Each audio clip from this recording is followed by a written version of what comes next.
അങ്ങനെ നമ്മൾ കഴിഞ്ഞ വീഡിയോയിൽ പറഞ്ഞ ആ സ്ഥലത്ത് എത്തിയിട്ടുണ്ട്. ഇതാണ് ആ സ്ഥലം. കാണാൻ തന്നെ ഭയങ്കര കാഴ്ചയാണ്. ഇവിടെ കുറേ ബോട്ടും കാര്യങ്ങളും എല്ലാം പാർക്ക് ചെയ്തിട്ടുണ്ട്. അങ്ങനെ നമ്മൾ ചൂണ്ടിടാൻ പറ്റിയ സ്ഥലം ഉണ്ടോ എന്ന് പറഞ്ഞിട്ട് ഇങ്ങനെ നടക്കുകയാണ്. ഇവിടെ ആരും ചൂണ്ടിടുന്നൊന്നും കാണുന്നില്ല, പക്ഷെ നല്ല പ്ലേസ് ഉണ്ട്. അങ്ങനെ മേലോട്ടേക്ക് പോയി കല്ലും മുള്ളും നിറഞ്ഞ വഴികളിലൂടെ നോക്കുമ്പോൾ അവസാനം എത്തി. ഇവിടെ ചൂണ്ടിടുന്ന ആൾ മാത്രമേ ഉള്ളൂ. അത് കണ്ടതോടുകൂടി തന്നെ ജാക്കിറിന് ഭയങ്കര ആവേശമായി. ജാക്കിറിന് ആഗ്രഹം മാത്രമേ ഉള്ളൂ, പക്ഷേ ഇര എടുത്തിട്ടില്ല. ഇര അവസാനം അപ്പുറത്തെ ആളോട് ഒരു ഉളുപ്പും ഇല്ലാണ്ട് ജാക്കിർ പോയിട്ട് വാങ്ങി. അങ്ങനെ അവൻ പണി തുടങ്ങി. അപ്പോഴാണ് ഞാനൊരു കാര്യം ശ്രദ്ധിച്ചത്. ഇവിടെ ഇരിക്കാനും എല്ലാം അടിപൊളിയാണ്, പക്ഷേ മൊബൈൽ, പേഴ്സ് കാര്യങ്ങളെല്ലാം വളരെ ശ്രദ്ധിക്കണം. എന്താണെന്ന് വെച്ചാൽ ഈ പാറൻ്റെ ഇടയിൽ മൊബൈലും കാര്യങ്ങളും പോലെ തീരെ കിട്ടാൻ ഒരു ചാൻസും ഇല്ല. അങ്ങനെ ജാക്കിറിൻ്റെ പണി തുടങ്ങിയിട്ടുണ്ട്. എൻ്റെ ആവേശം കണ്ടിട്ട് റിനീഷിനും ആവേശം മൂത്തു. ഓനും ചൂണ്ടിടാൻ തീരുമാനിച്ച്. റിനീഷ് അപ്പം അതിനുള്ള സെറ്റപ്പ് ആക്കാന്ന്.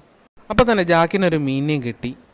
അത് കണ്ടപ്പോൾ തന്നെ റിനീഷിന് ആവേശം മൂത്ത്. റിനീഷ് കറക്കി അങ്ങോട്ട് ഏറ്. പക്ഷെ റിനീഷിനൊന്നും കിട്ടിയില്ല. അപ്പം ഞാൻ പറഞ്ഞു ഞാൻ കാണിച്ചു തരാമെന്ന്. അപ്പം ഞാനതൊരു മുത്തൊരു ഏട്ടനങ്ങ് പിടിച്ച് കാണിച്ചു കൊടുത്ത്. പിടിക്കാനറിയാം, അത് കഴിക്കാനറിയില്ല. അങ്ങനെ ജാക്കിരെ സഹായിച്ച്. നമ്മളൊന്നും അല്ല എന്ന് പറഞ്ഞാൽ അടുത്തുള്ളൊരു ചേട്ടൻ അത് വലിയൊരു മീനെ പിടിച്ച്. അതിൻ്റെ പേര് ചോദിച്ചപ്പോൾ ഷാഫി എന്നാണ്. മീനെല്ലാം പിടിച്ച് കഴിഞ്ഞ് നമ്മൾ മീനെ പിടിച്ചത് ആ ഇരവാക്കി ഞാൻ അയാൾക്ക് തന്നെ കൊടുത്ത് നമ്മൾ ഇറങ്ങാൻ തുടങ്ങി.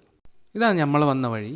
പോകുന്ന വഴിക്ക് നല്ല സൺസെറ്റ് കണ്ട്. അപ്പോഴാണ് ശ്രദ്ധിച്ച കൂട്ടത്തിൽപ്പെടാത്ത ഒരാൾ. നോക്കുമ്പോൾ കടൽ JCB എന്തോ പണിയിലാണ്. ഈ സ്ഥലം വരുന്ന വേറെ എവിടെയല്ല, തലശ്ശേരി തലായി ഹാർബറാണ്. അങ്ങനെ കടലിനോട് ടാറ്റയും പറഞ്ഞ് അടുത്ത വീഡിയോ കാണാം.